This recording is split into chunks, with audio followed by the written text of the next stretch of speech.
నాయన. పుట్టపర్తిలో కల్పవృక్షం అంటారు దీన్ని. కోరికలు తీర్చే చెట్టు అని కూడా అంటారు. కోరికలు తీర్చే చెట్టు ఇది. ఏదైనా అనుకుని కడితే కోరిక తీరుతుందంట. రాయాలి కదా. కట్టేస్తున్నారు ఇది దాంట్లో ఎక్కలేక.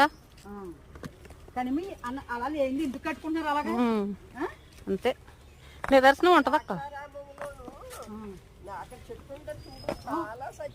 మరి చెట్టు నేను చూసి వెళ్ళాం మేము. సర్పాలు అవి ఉంటాయి, అక్కడ కూడా అలాగే కడతారు. వాటర్ ఇక్కడ నుంచి వస్తాయి. ఇది వాటర్ పైప్ అన్నమాట. ఇది సత్యసాయి వాటర్. ఇది ఈ పైపు, ఈ పైపులు అంటే వస్తాయంట. మెట్లు మాత్రం చాలా డేంజర్గా ఉన్నాయి. సాయిరాం సాయిరాం అంతే, మనశ్శాంతి అవ్వాలి ముందు.